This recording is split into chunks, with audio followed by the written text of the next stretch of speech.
Love unrequited robs me of my rest. Love, hopeless love, my ardent soul encumbers. Love, nightmare-like, lies heavy on my chest and weaves itself into my midnight slumbers.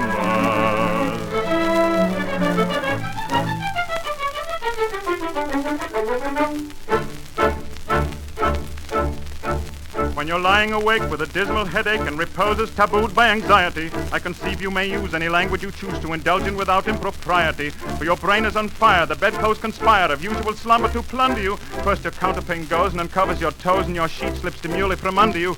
Then the blanketing tickles you, feel like mixed pickles, so terribly sharp as the pricking. And you're hot and you cross and you tumble and toss till there's nothing twixt you and the ticking. Then the bedclothes all creep to the ground in a heap, and you pick them all up in a tangle. Next your pillow resigns and politely declines to remain at its usual angle. Well, you get some repose in the form of a doze with hot eyeballs and head ever aching, but your slumbering teems with such horrible dreams that you'd very much better be waking. For you dream you are crossing the channel and tossing about in a steamer from Harwich, which is something between a large bathing machine and a very small second-class carriage. And you're giving a treat, penny ice and cold meat, to a party of friends and relations that are ravenous horde, and they all came aboard at Sloane Square and South Kensington stations. And bound on that journey you find your attorney who started that morning from Devon. He's a bit undersized and you don't feel surprised when he tells you he's only 11. Well, you're driving like mad with a singular lad. By the by, the ship's now a four-wheeler, and you're playing round games and he calls you bad names and you tell him that ties pay the dealer. But this you can't stand, so you throw up your hand and you find you're as cold as an icicle in your shirt and your socks, the black silk with gold clocks, crossing Salisbury Plain on a bicycle.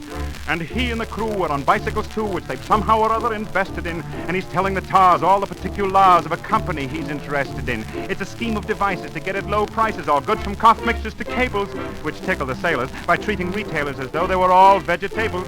You get a good spadesman to plant a small tradesman first, take off his boots with a boot tree, and his legs will take root and his fingers will shoot and they'll blossom and bud like a fruit tree. From the greengrocer tree you get grapes and green pea, cauliflower, pineapple and cranberries, while the pastry cook plant cherry brandy will grant apple puffs and three corners and banberries. The shares at a penny and ever so many are taken by Rothschild and Baring, and just as a few were allotted to you, you awake with a shudder despairing.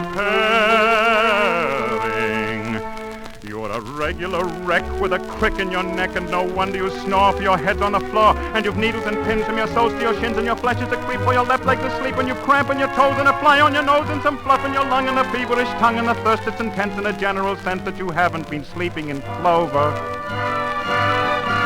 But the darkness has passed, and it's daylight at last, and the night has been long, ditto, ditto my song.